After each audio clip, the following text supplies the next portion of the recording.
Fawn Distro's Takeover Tuesday, the official podcast of Black Fawn Distribution, broadcasting live across the planet and retransmitted on all major streaming platforms.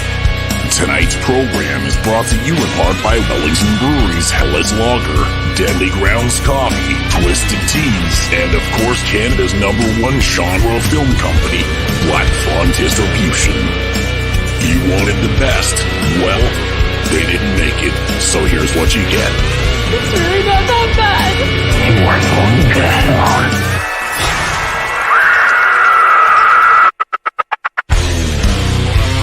Here's your host, Benner from Black Fawn Distro.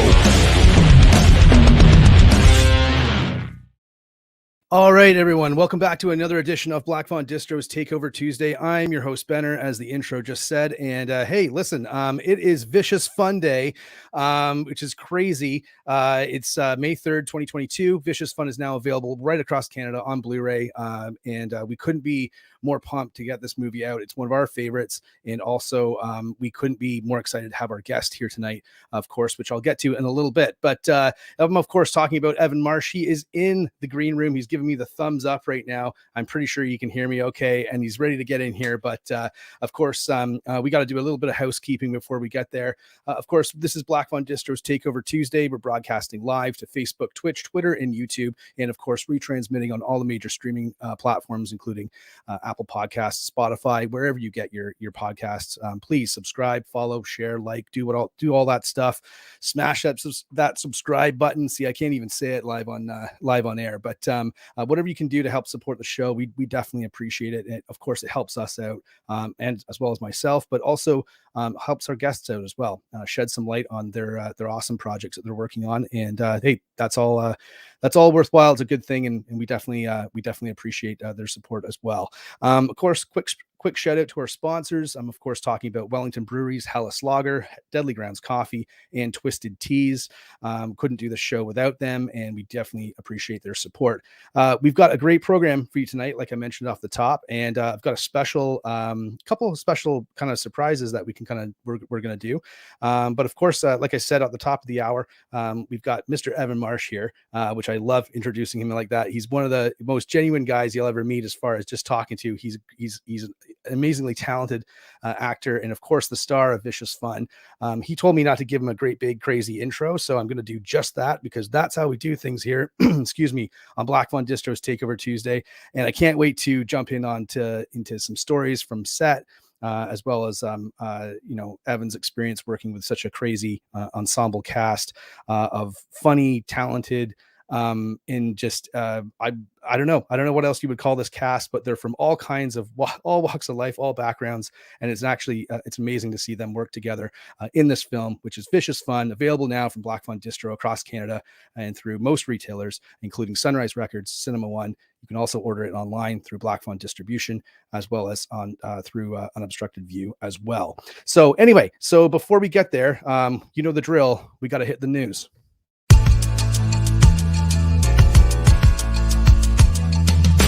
Top story. Top story. We'll give you the world. We'll give you the world. This may be the most important decision of your life. Can't stand the heat. Stay out of the kitchen. Any special message for all the kids watching at home? You can't stand the heat. Stay out of the kitchen. Top story. And remember, we care. We care.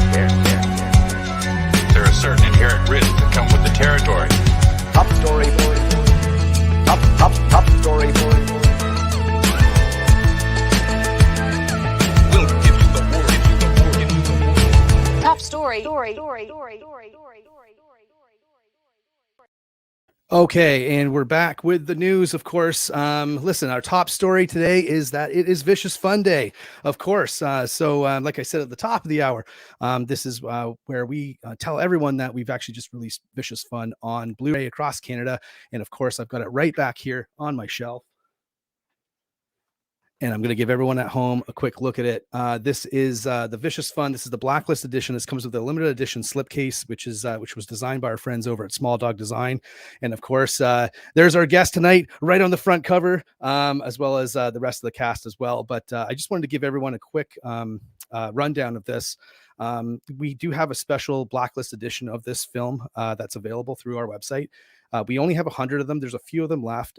Anyone who was a Blacklist member before, their discount has actually, they've already ordered all of them. So there are a few left at regular price, and you can definitely check them out online at blackfawndistribution.com. And just give everyone just a quick taste of this.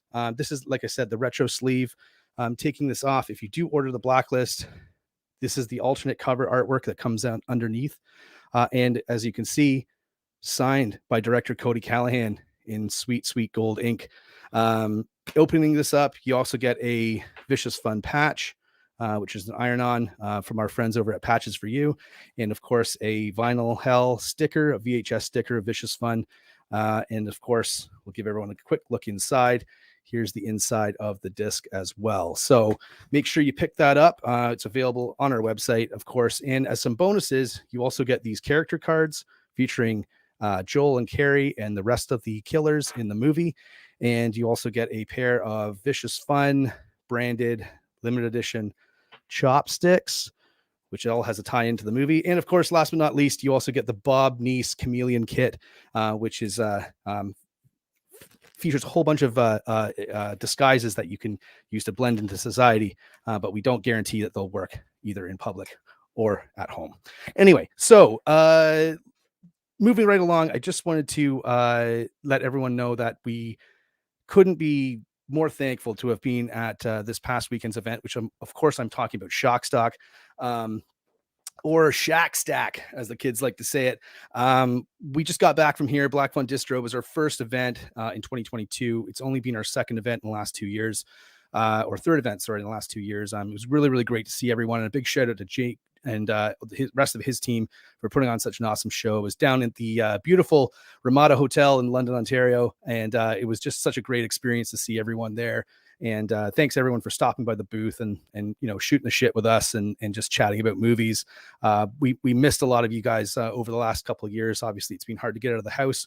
But ultimately, it was such a great event, and it just felt like the next year. It didn't feel like anything had changed. It felt like everything just kind of fell right back into place.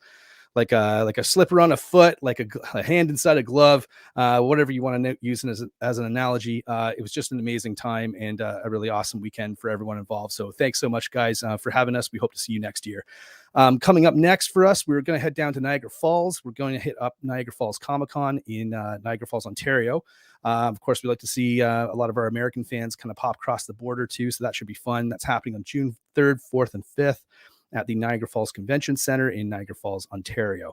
So make sure you fly down and come say hello. Of course, I always get convinced that to bring the Black Fawn bar down to Niagara Falls, which is always a challenge, but worthwhile for sure. So we'll be bringing that down this June. Come down to see us in Niagara Falls.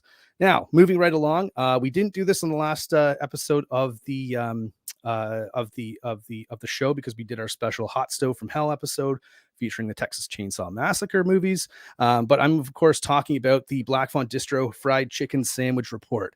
That's where I go out and that's where I go out and eat a fried chicken sandwich and tell you how good it is. But listen, after a couple of disappointing weeks due to KFC not being able to make a proper fried chicken sandwich, I'm happy to report that I went out and tried Mary Brown's new sandwich, which is called the Nashville Mary. Here's a picture of me trying the sandwich in the top corner there. And look, it looks are deceiving. I wasn't too sure. I took this out of the wrapper, but guess what? I'm happy to report good news, folks. This is actually a pretty solid sandwich and it's pretty tasty. It doesn't have a lot of spice on it, but it's got this seasoning on it. It's pretty good. And it's not like a tasty spice, but it's like it's not a hot spice, but it's a tasty spice, if that makes sense. My only complaint is I like the slightly bigger bun that they have on the regular Big Mary sandwich at Mary Brown's, and maybe a little lettuce in there I think would go a long way as well. But you know what? Those are small gripes. I was pretty impressed. It was $12, but You also got a tub of taters with it. And I also just like saying tub of taters on air, but it's got the taters have the same seasoning that the breading of the sandwich had as well. And you got a bonus pop with it for $12. All that being said, solid tastiness, pretty good deal. And Mary Brown's is a Canadian chain, so it gets a 3.5 out of 5. So take that, KFC. No more KFC for this guy. You're done. You're cut off. It's Mary Brown's all the way. Let's take a look at the standings. Okay, so we've got in the first, second, and third place a three-way tie still. Coco Chicken from Guelph. We've got Royal Electric from Guelph, and we also have Tall Tree Sandwich Co. from Hamilton, Ontario. They have a 4.5 rating out of 5 for all three of their sandwiches. I still have not yet tried a 5 out of 5 chicken sandwich. So if you know where that's kicking around somewhere, let me know where it is. Drop us a line or hit us up on social media, and we will try and get to that as soon as we can, as long as it's not a million miles away. But stranger things have happened. Rounding out the number 4, we've got I guess which would be second place is Cluck Clucks from Ontario, and then Zinger Chick in Guelph as well as number 3. So, and Zinger Chick, that's the name of a real restaurant as well. So, and like I said, I mean, why the hell do we review fried chicken sandwiches to begin with? It just tastes so damn good. All right, and enough fun and games. Let's talk about our guest tonight. I'm, of course, talking about Canadian actor Evan Marsh, who is the star of the hit horror comedy Vicious Fun. It's, like I said, a million times already, but I'm going to say it again. The movie is now on Blu-ray. It's available across Canada. Make sure you check it out if you can. And listen, let's check the resume here. Evan has starred in a number of films, including festival hit Riot Girls, while also becoming part of the DC cinematic universe when he took on the role of Burke Breyer in Shazam. He's had a frequent reoccurring roles on the shows such as Working Moms and Northern Rescue, and he has a variety of new projects on the horizon as well. Of course, Evan is the star of Vicious Fun, the new horror comedy from director Cody Callahan and the Black Fawn Films team. Evan plays Joel, an insufferable horror critic from 1983 who must combat a self-help group of serial killers before it's too late. Please believe me when I say this, insufferable is not the word I use to describe Evan. It's only the word I just used to describe his character Joel from Vicious Fun. So I can't wait for you guys to meet this guy. But listen, we got Evan Marsh in the house. He's live on the other side, and we'll get to chatting with him right after this.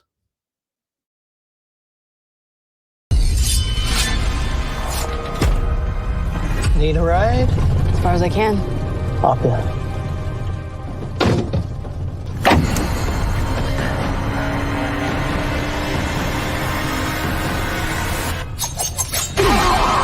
This is what you said to me. A group of serial killers attending a 12-step meeting tried to kill me and my accomplice before disappearing, leaving us with 3 dead bodies? No, 2 dead bodies. It's one word, right? Bullshit.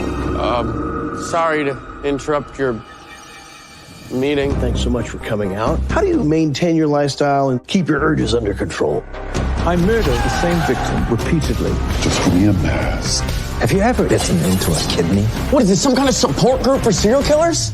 Why are you here? It's complicated. I thought you had our little group sessions on lockdown.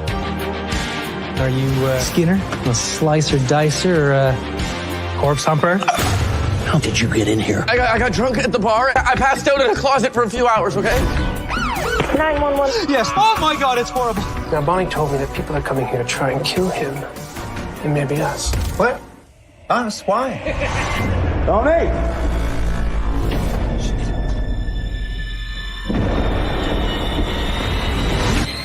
Quarter! It got really messy. I like it messy sometimes.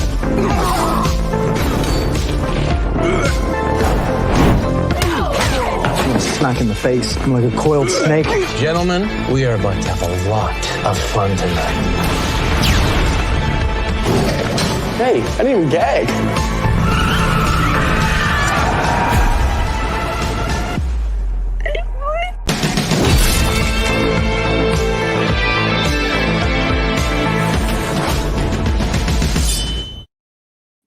All right, and we're back. Hey, that's Vicious Fun from Black Fawn Distribution out now, and I'm joined, obviously, by my guest tonight, Evan Marsh. Evan, man, how you doing? Thanks for joining the program. Absolutely, man. I'm doing great. It's such a I get lost in you talking, and you just that intro and everything is so great. I'm happy to come on here and be a part of it. Well, thanks, man. I appreciate the kind words for sure. You should tell Chad and Cody that, man. They're always making fun of me because I talk so much. But it's exactly what you want in your position, though. I couldn't do what you do. I'll put it that way. I get told what to say, and I just have a long time to memorize it. yeah. I'm not reading scripts. It's going to be ad libs for life, right? But listen, man. Thanks so much, and congratulations on the film coming out. I know it seems weird because our company actually put it out, but it's still super cool to see it. Make the whole run. You guys started shooting this film in 2019, which was a different planet, a different universe back then, and then seeing it kind of go through all of the film festivals, and it got a great response from Sitges and all the other festivals it played, like such as Panic Fest, and then obviously it got picked up by Shudder, and it's been kind of cool to see it just still have, with all these kind of obstacles in the way, it still kind of comes out the other end, and it's got a great response. It's currently certified fresh and Rotten Tomatoes, and now it's on store shelves in your home country. Like, how does that resonate with you? Like, how do you feel about that? It's for me, it's about obviously getting cast. You get cast early, and you're a part of this story before you ever see anything.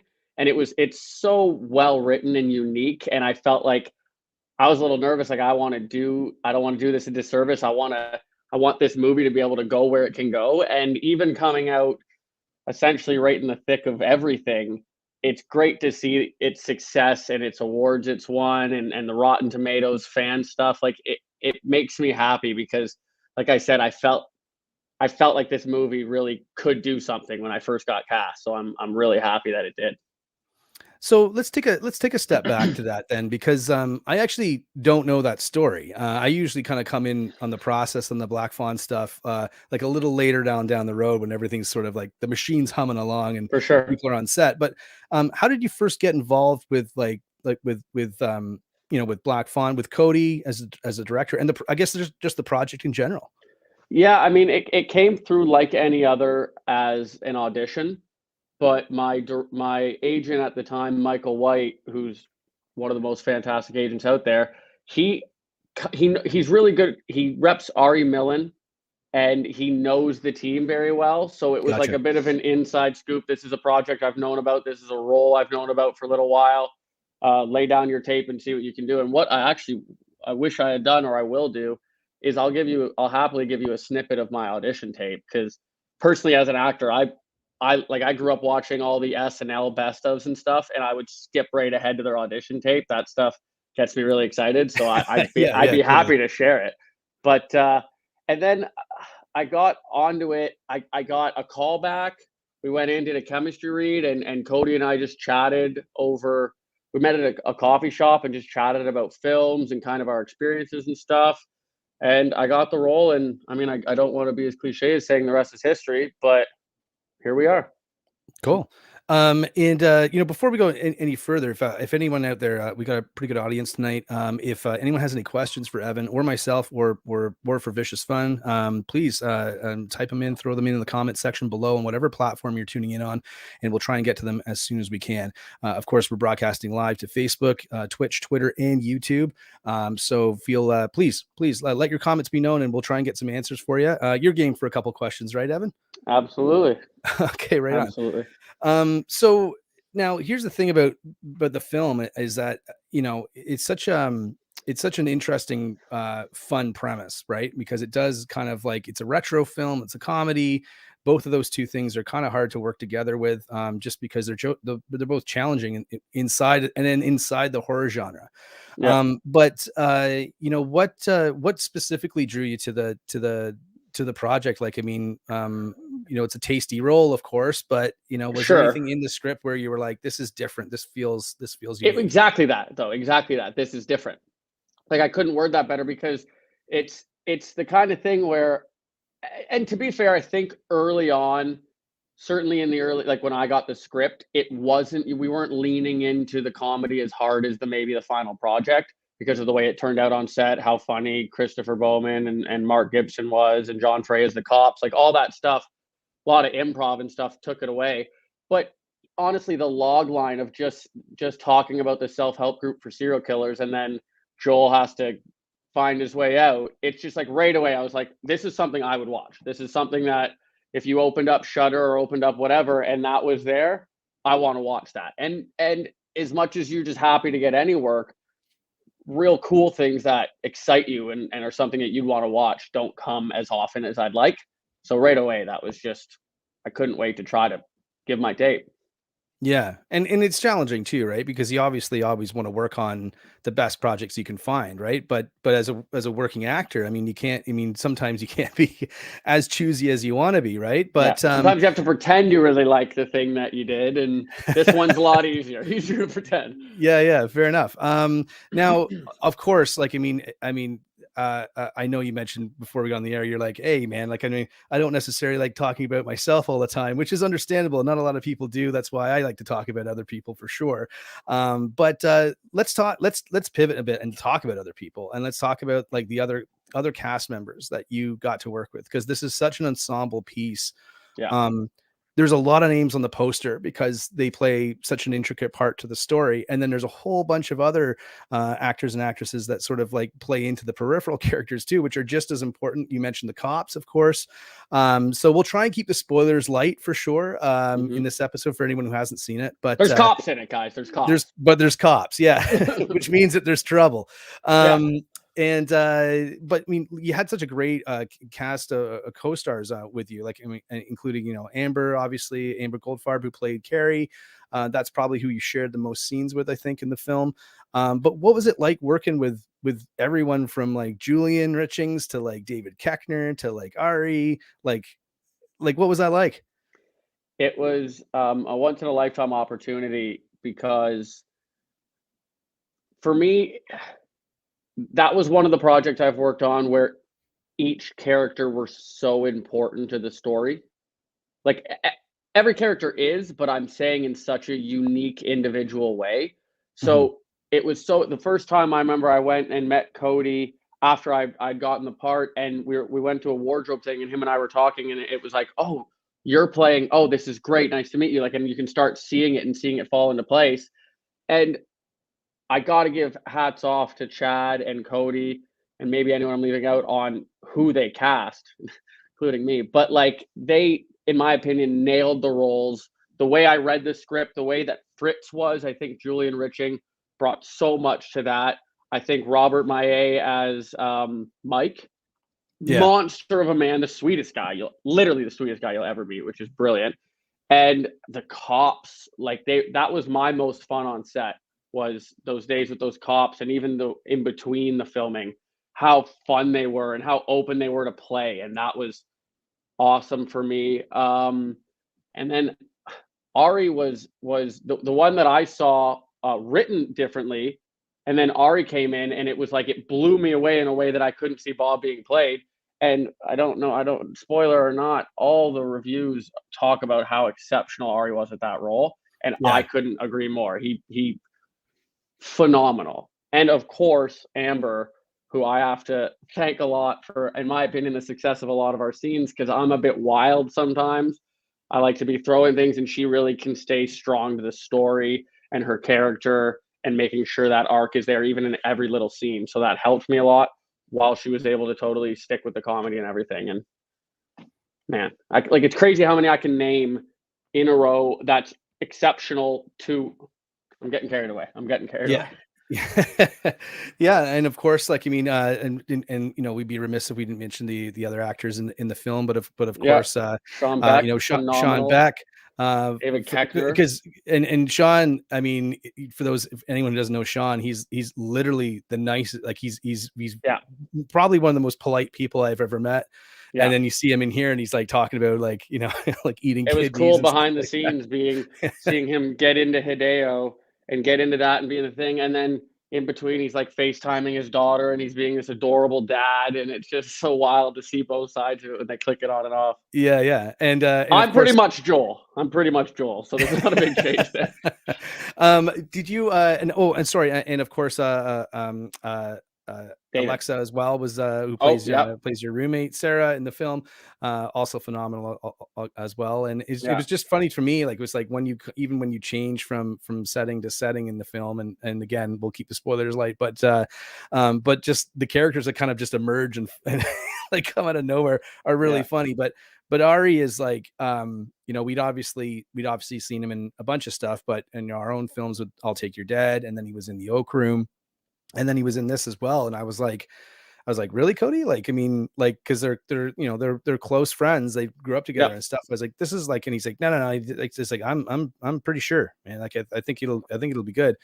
And like phenomenal. And I guess like the dance sequence in this film was I didn't know this until recently, was ad-lib. Like it was completely. just like there wouldn't be you couldn't find a script with any writing of any dance moves there. I wasn't there that day, unfortunately, but I missed that whole filming of that. But I'd like to see all the stuff that hit the cutting room floor. Well, I can tell you, like on the Blu-ray, there are some special features, including there's an extended dance sequence on the Blu-ray, I love it. as well as some bloopers and some deleted scenes that obviously unfortunately didn't make the final cut. But I've talked to Cody about this before, and in chat, and they said it was really hard to cut this film down to the runtime that it has, just because there was so much stuff, like good, like gold, that you could put in wherever you want. I will say this about the Bob Neese Chameleon kit. It does come with as you can see, it comes with a real estate card, some pieces of gum, a surgical mask, and a quarter in here for your jukebox needs if you ever do need to have a dance off in the film. So very important that you get this as well, along with the film. But how was it, like you mentioned earlier, like about SNL and going to like the audition tapes and being a fan of like sketch comedy and that sort of stuff. One thing I think that most, like if you watch Inside the Actor Studio and stuff, I'm always upset that part seems to be skipped. Maybe that's just the actor in me, but it seems like a crucial part. Obviously, when you're past a point and all these actors it's offers, but that early on stuff, and SNL is a great example. Like Will Ferrell's and Jimmy Fallon's, I adore watching that stuff. Yeah, and it's always unique to see like what they put on those tapes, right? Because a lot of them are like their impressions or their characters that they've come up with to kind of try and get on, what is it, the longest running sketch comedy show in history, I think, right? It's gotta be. So having said that, how was it working with David Koechner? I mean, that guy's like, Koechner's a force, put it that way, and in all the right ways. He showed up as what's his character's name? It's not Jeremy. What is David's name? Anyways, it'll come to me right halfway through this. But that character is so in control of that meeting, and then from Zachary, right? From Zachary, thank you. Coming into play Zach, and he brought it in a way that made it really easy for me to be like, oh, this feels weird, because he takes such control. But it also brought such a, like, that scene had different levels the way he came in and took control. And again, the amount of stuff that didn't make it in, that he was kind of like egging on Mike and kind of ticking Mike off and all that stuff that hit the editing room floor. But he was just, I mean, it was, I think, 3 days straight with him. And I got to learn so much from him in between, because he's a really nice guy, really open guy. I mean, if you're a fan of comedy, you're a fan of David Koechner. And then in the scenes, most of my stuff in that scene, if you watch it, is not a lot of dialogue, it's reaction. So I just got to watch multiple times of him and then everyone else in the circle killing it. Awesome. Well, listen, let's go to a couple questions. I got a couple good ones here to kind of tie into what we're talking about. One, was there from our long time listeners of the show, the OHFP, were there any notable scenes or improvs that you wish had made the cut for Vicious Fun? Is there anything, I guess, you can think of that? And I'll tell you if it's on the Blu-ray, because I know what's kind of on there. So, well, I know I did have to give approval to the bloopers and the, I think, deleted scenes or stuff. So I saw most of that, but it's easily for me all the stuff with, because I mean, I'm in the scene with all the cops, but the main one-on-one with me is Christopher Bowman, and I think there is one on the Blu-ray where he goes, it happened in a Chinese takeout or a Chinese restaurant, and he just snaps on me about the dim sum. And it broke me. And it was that stuff constantly where I'm like, okay, we got to do an angle where you maybe can't see me laugh, because he just let him go. And there was that scene again could have went on for 25 minutes longer than it did, with brilliant stuff, but you got to make a movie. My some of my favorite scenes are with Mark Gibson, just because he plays such an oaf in that, in that like the quasi fake cop tough guy, and he's so it's funny because I first met him at this barber shop that they'd sent us to get, like, I think my hair was long because we shot the ending first, and he was there to get, I think he had a beard and he was getting the stash done and then cleaned up, and walking in and seeing him right away, and he was like, oh, I'm playing this cop, whatever his character's name was. And it was like he was actually like a handsome, he had the V-neck on, the stubble, he just looked like really handsome dude. And then sure enough, we show up on the day and he's like tucked in this oof of a cop with a bad mustache, and it was a night and day. Really night and day. Awesome. And just another question as well from Alexander, just piping in here saying, Evan, you appeared so natural in the role. Was there any ad-libbing on your part, or was anything pre-scripted, like for your role specifically? A lot of it was pre-scripted, right? But I think I'll take credit and give credit to Cody too, because Cody let you go. And I can trust in a director like Cody that, hey, if 98% of this doesn't work, I'm still down to play. And so Cody really let things go as long as you're staying to the story. But yeah, there's a good amount of ad lib in there. I think one of my favorite ad libs that I don't even remember doing on the day was when when I met Bob and I'm at the bar with Ari, who plays Bob, and he says something like, this guy's never had sex in his life, and the lines, he's probably had sex with like one girl. And it's like that just came in, and I don't even remember doing it. And we did a bunch of other takes, and that made it in there, and that's one of those that actually got me to laugh at my own thing. That scene is one of my favorites too. Just that was my audition scene. Oh, was it? Oh. Yeah, that wasn't, I'm not sure. There was one scene, there's the phone call to Sarah saying he's a serial killer, you can't do it. Yeah. And I think that scene was, I had got the script and I said, this is a brilliant scene, I'd like to show them this. And I don't think they requested it in the audition. And I threw that together in some way of doing shots, because it just seemed so Joel. Like, that's so Joel trying to do this thing, but he still can't quite drink. And Bob's so much cooler than him. And that felt like the best scene in the movie to showcase it. When you're trying all the different drinks too, is one of my like the smash cuts, like the smash cuts, as well as just before when you get you try the it's like the martini, and then you switch to whiskey, and it just goes downhill from there, right? So Bob did say, you know what, you got to give Bob credit. He said, I think you should slow down there, Dave. Well, one of the things I wanted to talk to you about was just and you kind of just mentioned it there too, was just like most of the script, there's a script obviously in place. It's not like you showed up with nothing to work from, but also Cody allowing you to kind of just explore and sort of like jump into the role and kind of do your thing with it, which is, which can result in a lot of really awesome surprises, right? But the character itself, like one of the things you mentioned, Bob getting a lot of great reviews as well, but even yourself of being, there's certainly this character arc in this movie that almost shouldn't exist in a film like this. That's a horror comedy. And I don't think in a lot of horror comedies, it's really thought of like this, but sure. there's a real distinct character arc from you being this insufferable character when you first meet Joel, when he's at the very, very start of the movie, and then going through sort of this process and dealing with all these killers and coming at the end as a kind of a changed person. And is that something you really kind of like, how did you develop that and look at that? Because obviously, films are shot all out of order all the time. Yeah. Is it something that you just kind of, did you rely on Cody for that? Or did you kind of say, listen, we got to take this character from point A to point B, and we kind of have to be diligent? There was that was there again with Cody being so open with it, but I really got to give the credit to it being such a polished script even when I first got it. Mm-hmm. A little changes here and there along the way, but it was easy to see, okay, this isn't just let's go for the laughs. This isn't just, oh, here's an opportunity to have a slasher or a jump scare.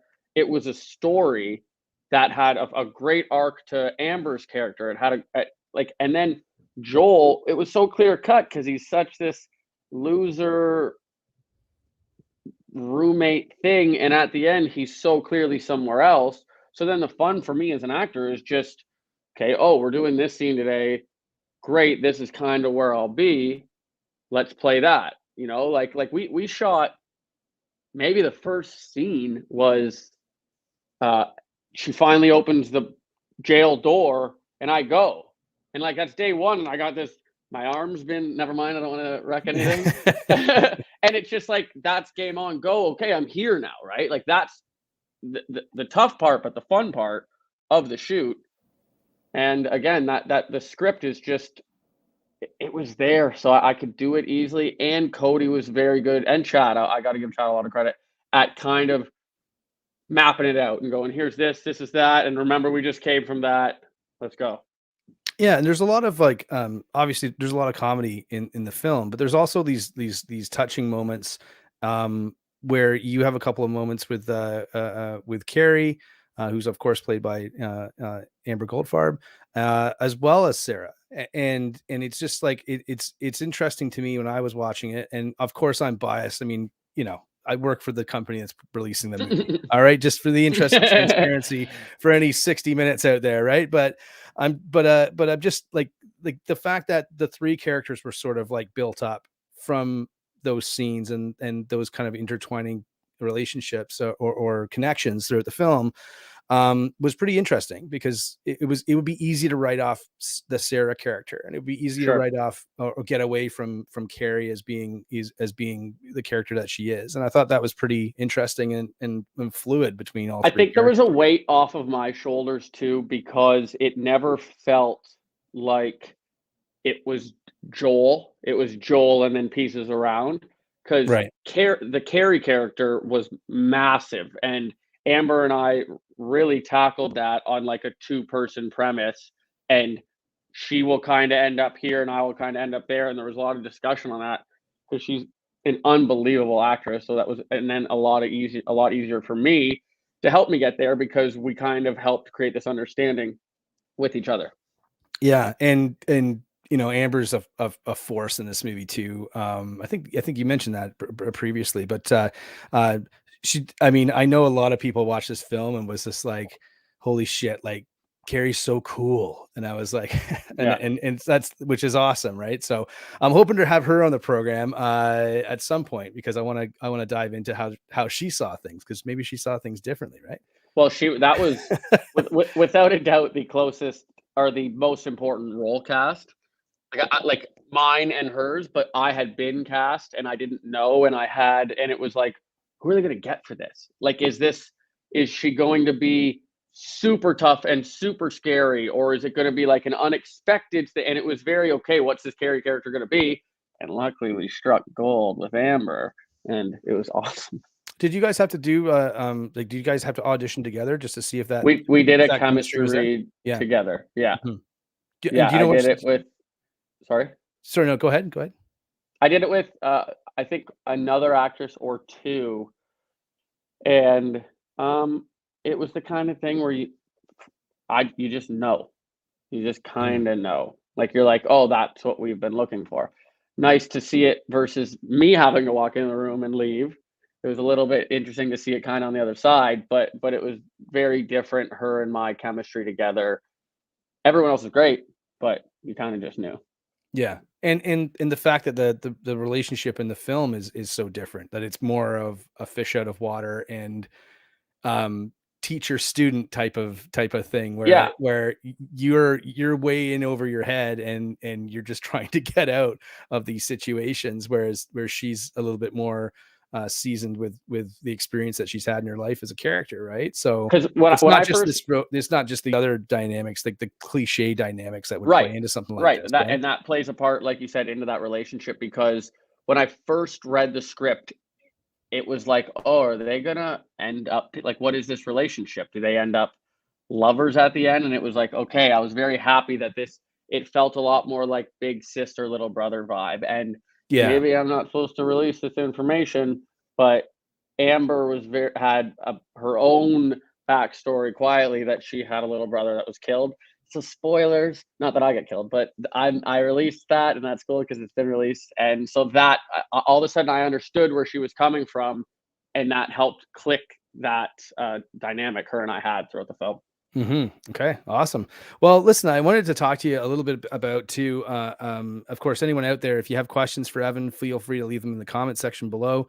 We're of course broadcasting live to Facebook, Twitch, Twitter, and YouTube. And of course, if you're catching the retransmission of this on Apple Podcasts and Spotify, we definitely appreciate it for sure as well.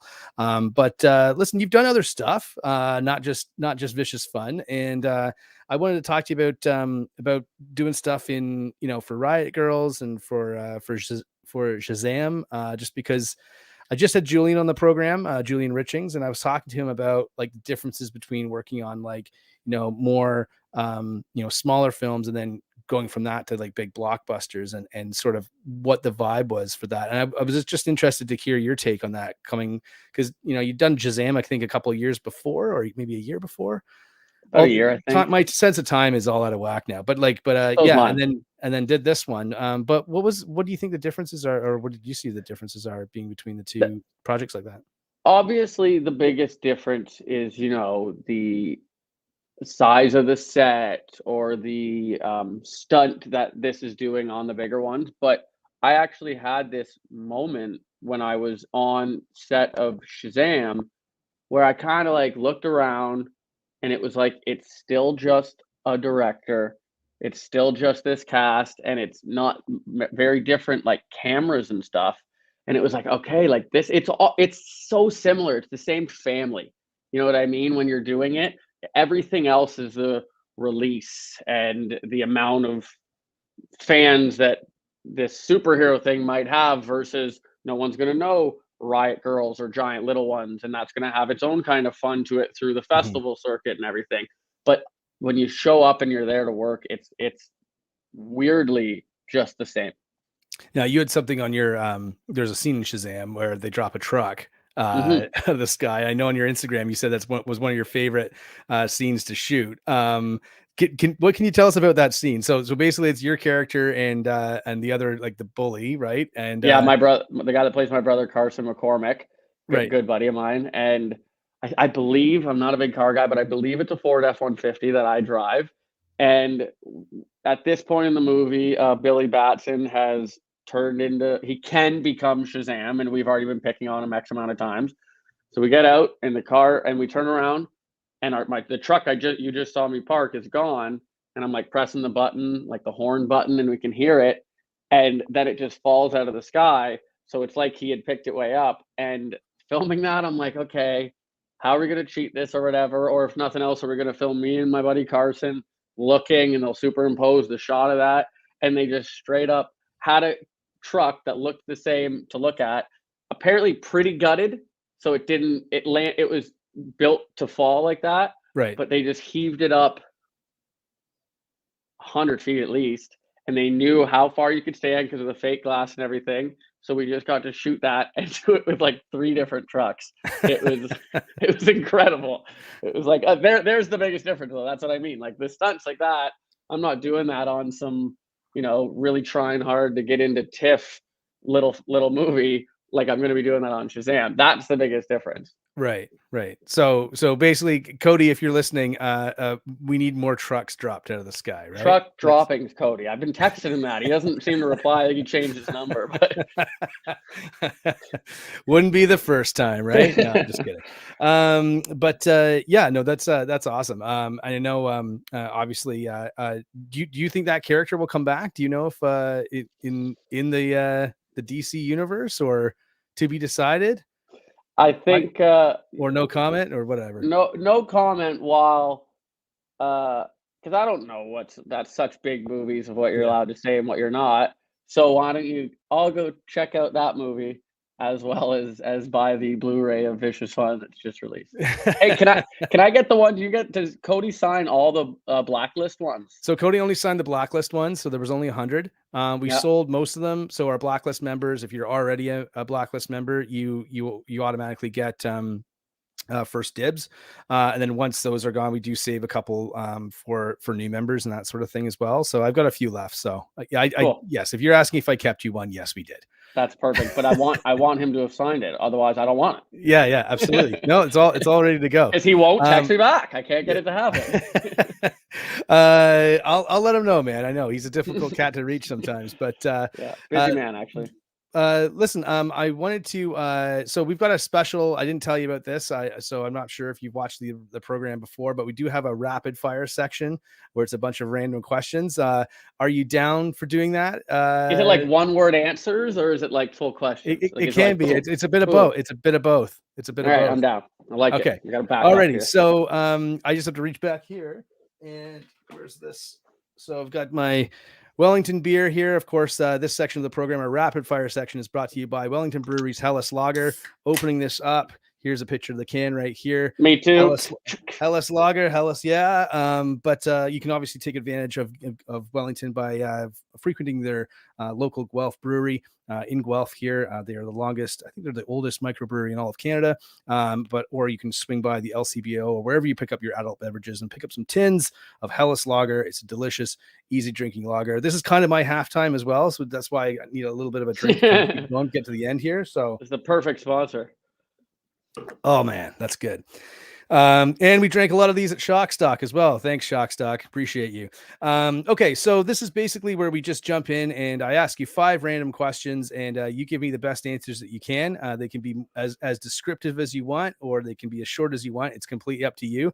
But they do kind of have to be correct. Okay, so here we go. You ready? Yes. Okay, rapid fire. Yes or no? Question number 1. The new Top Gun sequel, Top Gun Maverick, drops in theaters on May 27th. Are you pumped to see this film? Hell yes. Hell okay, yes. Perfect. I'm a big Tom Cruise fan. Miles Teller, I believe, right? This is the one. Yeah, this is the one that keeps getting pushed back. Hell yes. The answer is hell yes. Final answer. Okay, perfect. Rapid fire number 2. You got to pick one from any and all universes. Who would you pick as your favorite superhero of all time? Oh my goodness. See, like, if I were to pick someone like Thor, I'm not actually picking Chris Hemsworth. That's just this version. So I'd have to go all around Spider-Man. It feels kind of Batman maybe, but Spider-Man is just, he's the best, man. Any particular Spider-Man or just Spider-Man, the character in general? Oh my goodness. Yeah, that's what I mean. The comic character in general. Okay, gotcha. But they're an equal tie with maybe Toby winning by a little bit. Okay, because he's the OG, right? Yeah, exactly. He did it. Did you like watching No Way Home? Did you have a lot of fun watching that flick? Yeah, it was. I was lucky that the theater we went to was a good theater, and people were like clapping when Andrew Garfield came out, and it's like, this is cool because you could. That's part of the fun here. This is the whole thing that COVID kind of took away from these releases. Yeah, totally. I went to that. I went to see that with my girlfriend, and I kind of knew. I didn't know this. I didn't know any spoilers, but like I sort of heard things, you know. For sure.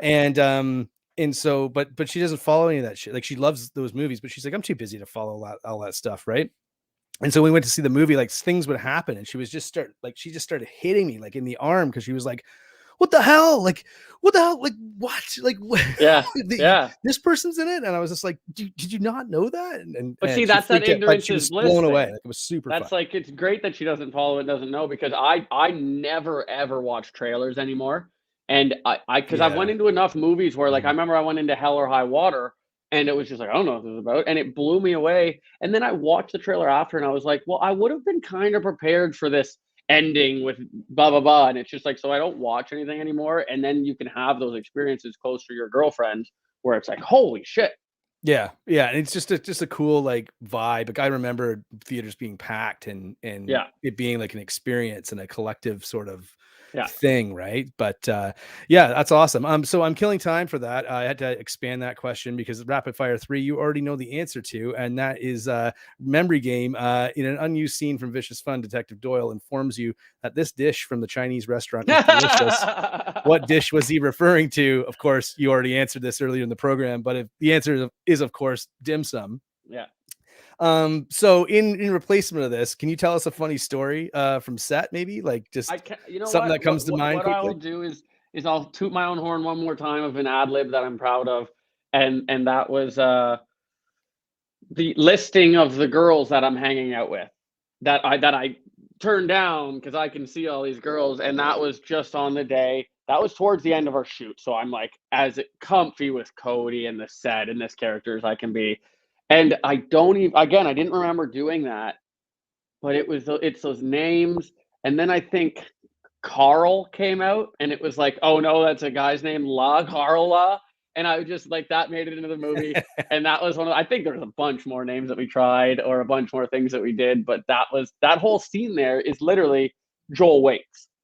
You know what I mean? Like Joel waits in anticipation for, and so we just we got some time here to kill. We might as well do something here. And again, it sounds narcissistic or something, but like that was another good time. I had a good laugh. And Christopher Bowman's when he says the only way you're finishing that without me is if I drop dead, or sorry, Bob says the only way we're finishing this drink without you is if you drop dead, and he goes, I hope not, because my stepdaughter Susan or whatever is all I have. That's so not in the script, and that's my favorite line in the whole movie. Like, so not even a close second.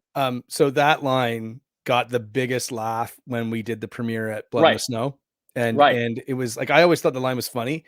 But it was just like, I don't know if it just caught the audience at that right time, right? You know what I mean? It was and like too the real. whole, it was kind of the like roof blew off the roof blew off the place. Like, I will say this too.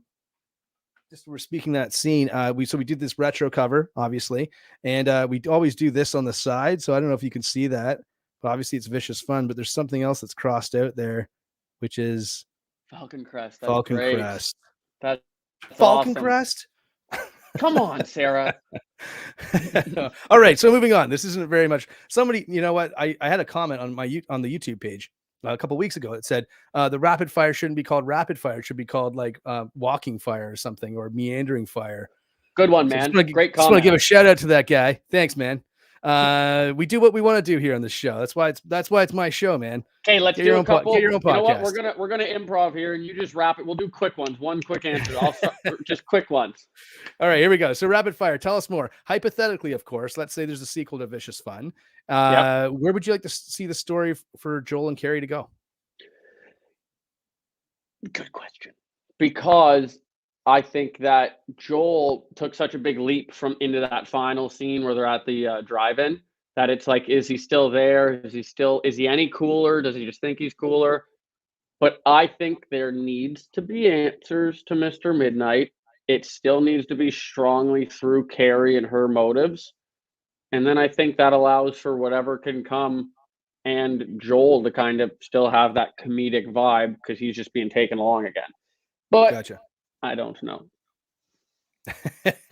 Okay, fair enough. And one of the first times, I don't know, you probably don't remember this. One of the first times I met you, we were watching Raptors basketball playoff game in the little production office when we were shooting Vicious Fun. I was there for like one day. Oh, you probably don't remember this. We went to a basketball game together? Yeah, we went to a basketball game together, man.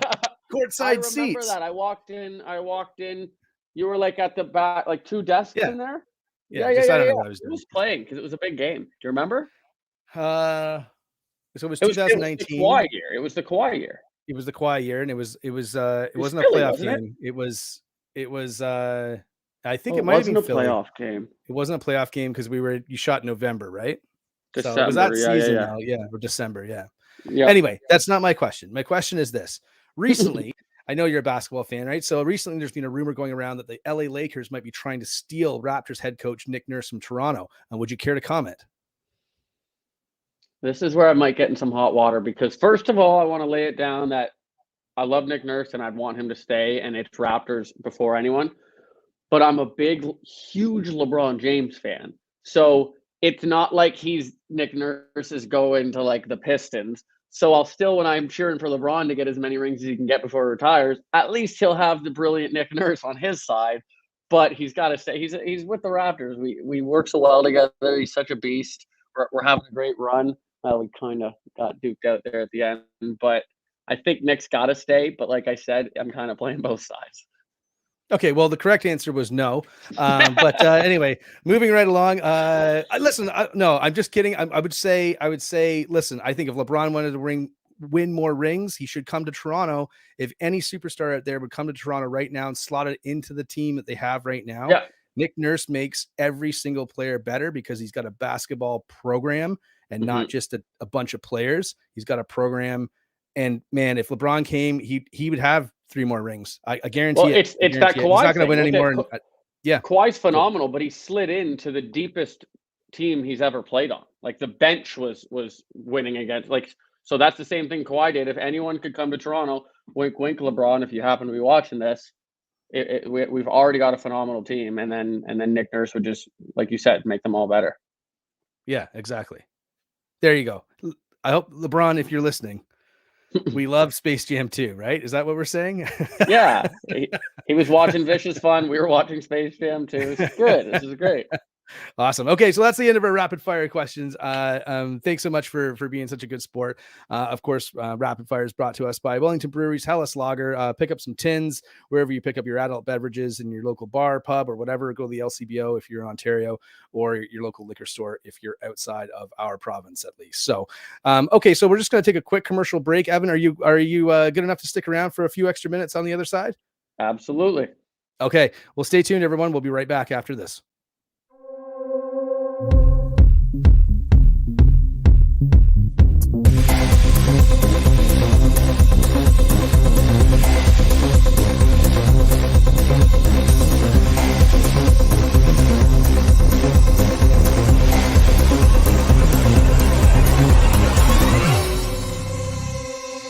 Black Fawn Distro.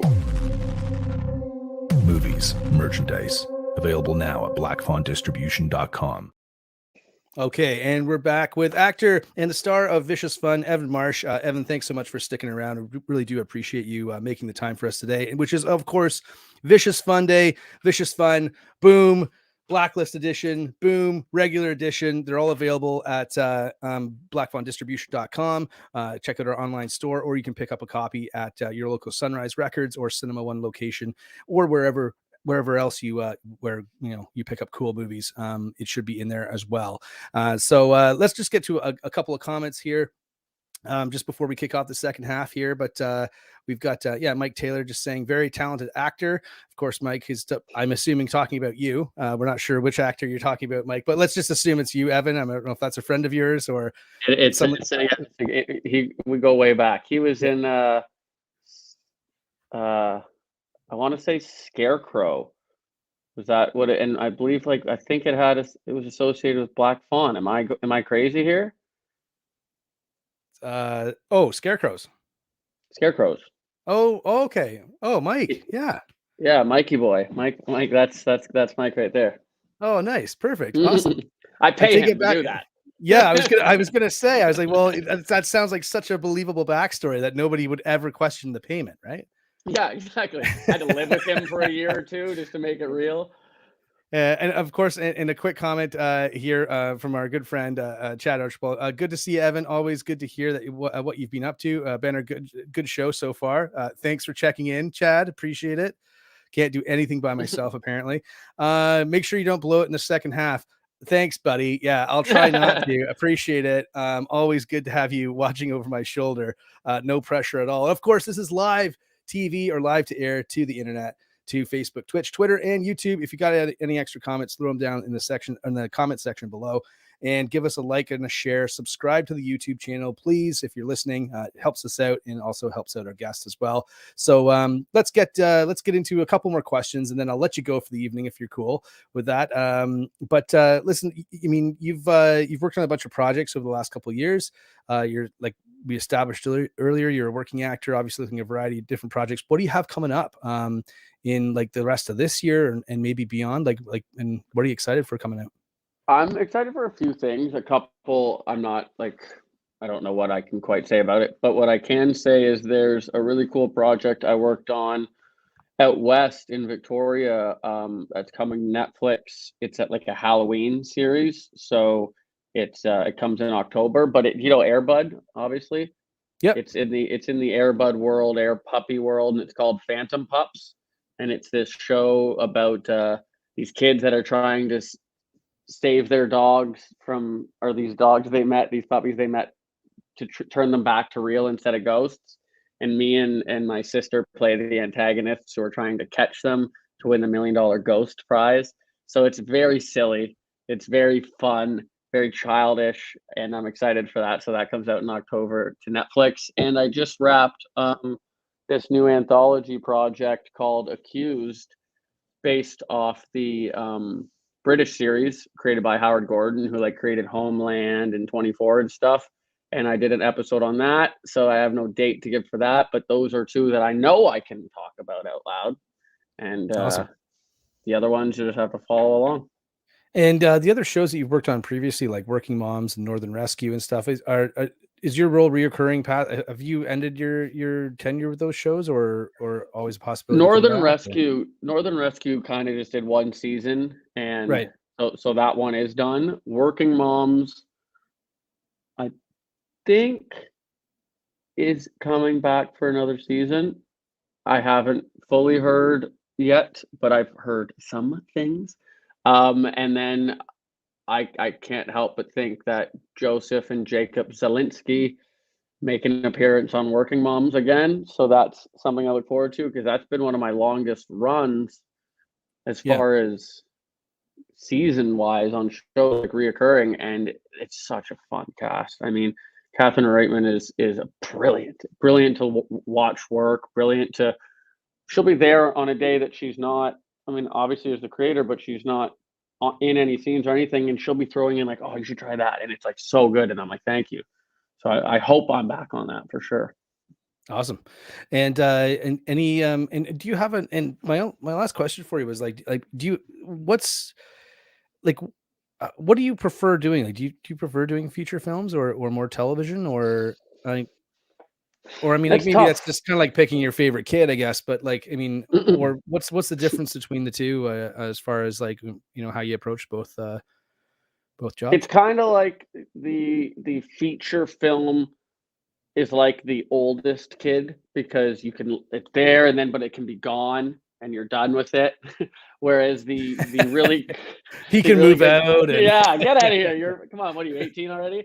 And then the like really good TV series that keeps you engaged, if you're talking the way, Breaking Bad and stuff has changed TV, that's like your youngest, where it's your baby and it can be at home longer because it's longer. Then the middle child's just like basic TV, if that makes sense, like reality TV. So it's like you said, it's like picking your favorite child. I love them both equally. Feature films, when I first started, were more my thing because I liked being able to do it like this one and walk away from it. But there's something about the experience that like a long-running TV series has, and the family it creates, and the memories, which are certainly longer than maybe like 6 weeks on a film set for a feature. Fair enough. And besides that, let's not talk about movies or anything like that for a second. But what else are you looking forward to in general in 2022? Now that we're it looks like we're back to coming through the 2019. Like I said earlier, like I sit around sometimes and I'm like, I don't even know when shit happened. Did it happen in 2021 or 2020 or 2019? Oh. Like I don't know. That was 2012. Yeah, it's like 3 years ago. I saw a thing with it. So I don't know. Is there something in particular that you're looking forward to doing this summer or this fall? I mean, my realistic answer is just a bit more back to normal, and it's just like I'm excited for. I've been hanging out in situations now that just don't, like, you actually realize you had a whole day. And it didn't feel like, oh, we're doing this quick and put your mask on. And it just feels like we're getting back to something. And then the people too. And it just feels like there's like a sigh of relief and just openness to be doing things and going and seeing. Like, I just saw Glorious Sons, and it was just like, this was so, I missed this. I missed the energy that this brings the world. It's like, I missed it. So that's mostly what I'm looking forward to. Yeah, I just went to the Jays home opener a few weeks ago, and it was like it was awesome. Yeah, just because it was like Oh yeah, we used to do this all the time, and Yeah, just kind this of was we were talking it. about the movies, like going to a movie together and just like having that kind of cathartic sort of experience with a bunch of people you 100%. don't know is Did you something go I see think that. Batman in theaters? Yeah, I did. That had that same vibe to me where it was like, oh, this is Yeah, we went. Me and a buddy went on. I saw it twice. And me and a buddy went to see it like Thursday night, like opening night, because I was like, I don't want to see any spoilers or anything. I just feel like it's sure. going to get ruined online, which is Yeah. how everything gets ruined nowadays. But Yeah. but yeah, it was pretty fantastic. Like I hadn't seen like a big kind of like atmospheric movie. Yeah. I guess maybe the last movie I'd seen like that was probably Dune. Sure.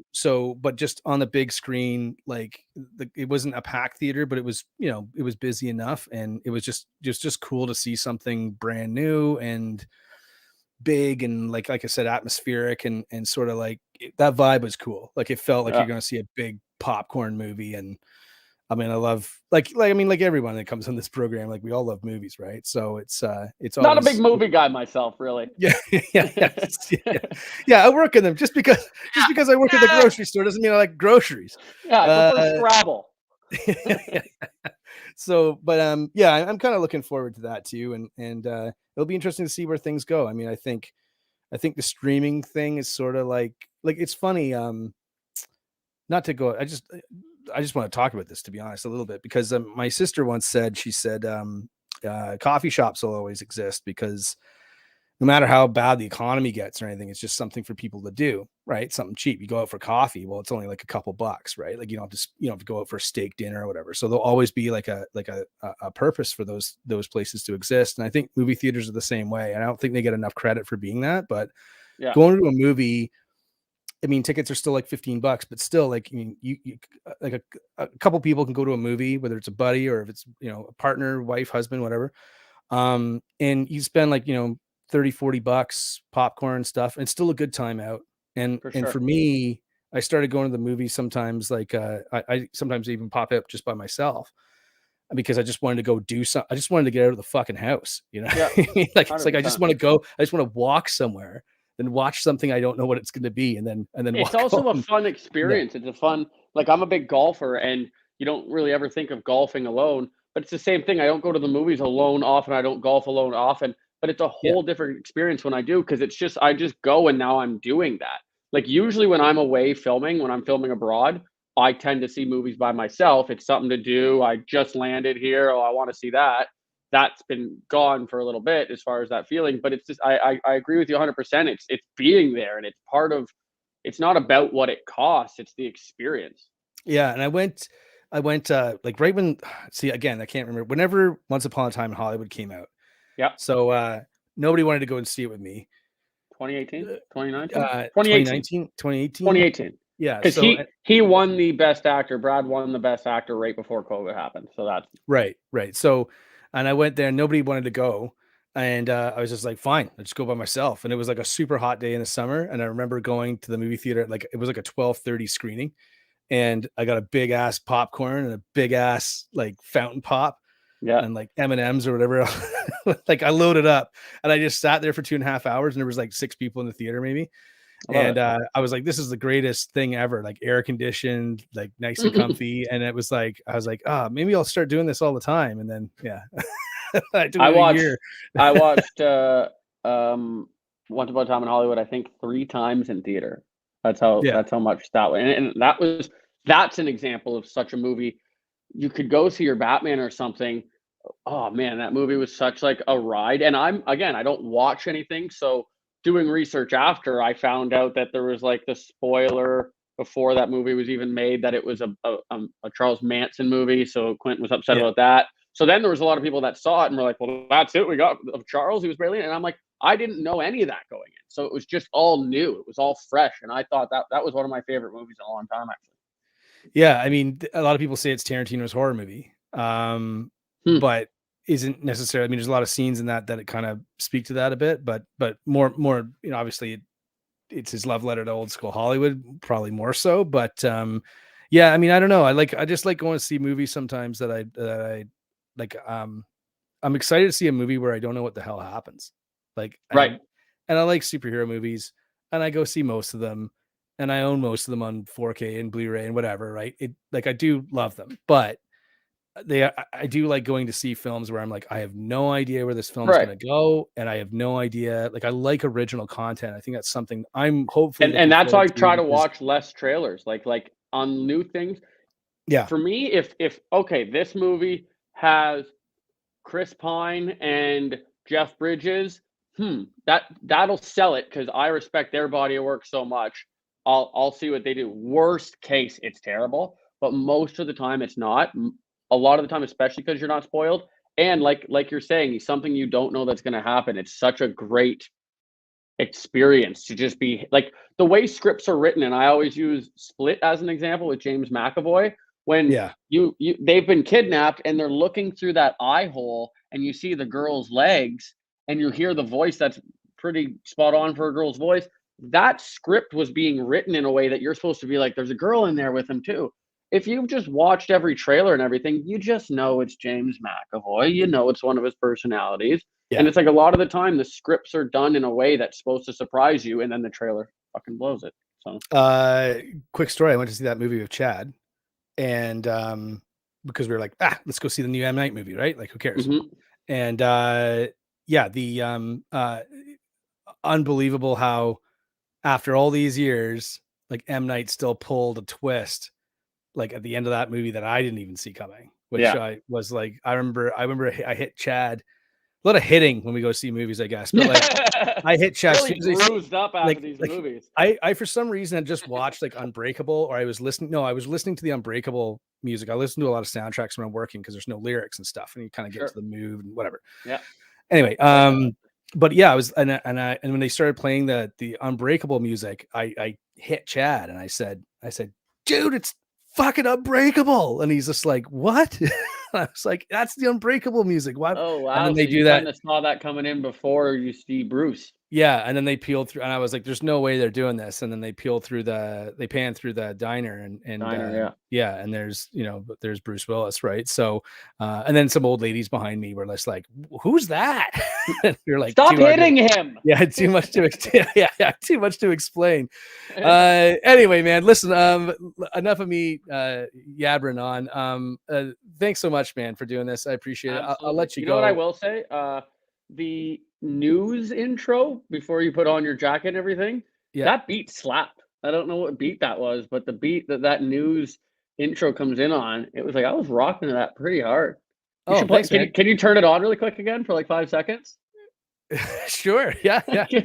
Let's do it. Just because it's you and just because it's Vicious Fun Day, I can do that. Yeah. So here we go, guys. By request tonight. This is a little quick. Do you want me to play the whole thing, or you just want to play a clip? Whatever you want, brother. I just want to hear it again. It's 1 minute long, so we'll play the full thing and then we'll come back. Minute. Okay, I got a minute. We'll be right back after this. Here's the news beats.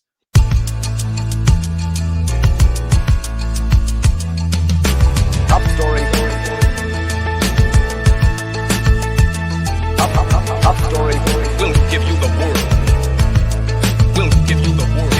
This may be the most important decision of your life. Can't stand the heat. Stay out of the kitchen. Any special message for all the kids watching at home? You can't stand the heat. Stay out of the kitchen. Top story. And remember, we care. We care. There are certain inherent risks that come with the territory. Top story. Top story. We'll give you the world. Top story.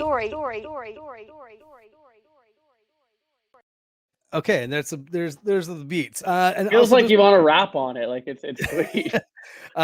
Those beats were actually provided. It's a guy. His name's Ben Living. He's from Louisiana, and he does a bunch of like beats for like he does his own stuff with old school horror themes. So he does like Evil Dead and Halloween, and he remixes them and puts his own beats behind them too. So I really loved his stuff online on Instagram. I'll shoot you guys link because his stuff is awesome. And I just reached out to him. I was like, dude, do you want to do like our news intro? And we've got this idea of like maybe using some of the samples from RoboCop. He was like, yeah, man. So that's where that came from. But shout out to Ben Living because it was awesome. Thanks, Ben. All right. So listen, I'm going to let you go, man. We're into overtime right now. I've kept you way longer than I'm supposed to. So I do apologize Had for fun, that. brother. But, that's how this show works. Listen, for anyone who wants to reach out to you or get in touch, how can they do so if they're looking to do that? I get a lot of people that reach out and compliment Vicious and stuff through my Instagram, which is Evan11. And I mean, I don't use a whole lot more. I barely use that. I'm not really on social much. I try to stay present and off of that, but I see things. So if you wanna try to reach out to me, I'd appreciate it. Okay, sounds good. And of course, if you're looking to get in touch with Black Fawn Distro's Takeover Tuesday or have a recommendation or a comment on the program, please drop us a line at takeover@blackfawndistribution.com or hit us up on Instagram at Black Fawn Distro or any of the other social media platforms. It's all the same handle for everything. So in that respect, I think we're done. Again, make sure you go pick up Vicious Fun. It's available through our store at blackfawndistribution.com. as well as through Sunrise Records, Cinema One, Unobstructed, View, and anywhere else that you buy cool movies. It's available on Blu-ray. Of course, if you get it quickly, you'll get the retro sleeve, but these will sell out quickly. And then you'll just be left with the other version of the film, which is this one. But of course, you'll get them both if you order the Blacklist. And of course, those ones come signed and a bunch of other stuff, including character cards and chopsticks and the Bob Neese Chameleon Kit. So other than that, that's all we got for you tonight. Of course, this is being Black Fawn Distribution's Takeover Tuesday, broadcasting live to Facebook, Twitch, Twitter, and YouTube. My guest tonight, Evan Marsh, star of all kinds of stuff, but specifically, most importantly tonight, Vicious Fun. Yep. Sir, thank you so much for joining the program. Stick around as we just after we go off the air. I just want to catch up a little bit more before I let you go. But thanks so much for carving out the time out of your schedule, and we wish you all the best in 2022. Sorry, there we go. 2022 and beyond. I know you got a lot of projects coming up, and I hope they're just as successful as everything else you've done in the past. So thank you very much. I appreciate it, buddy. I had a lot of fun on here. Thanks for asking me on. No problem. Okay, well, until next time, I'm Benner from Black Fawn Distro, and we'll talk to you soon.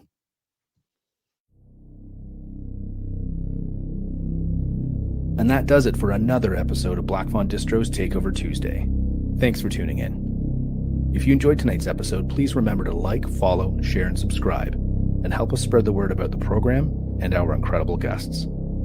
If you're interested in grabbing some more information about Black Fawn Distribution or want to check out our film titles and merchandise, you can find us online at blackfawndistribution.com. We'd also like to thank our sponsors: Wellington Brewery's Hellas Lager, Deadly Grounds Coffee, Twisted Teas, and of course, Black Fawn Distribution. Just a reminder, you can always catch Black Fawn Distro's Takeover Tuesday live on Facebook, YouTube, and our other social media platforms. Or pick up one of our retransmissions on any of the major streaming platforms. Until next time, I'm your host Benner from Black Fawn Distro, and we'll see you soon.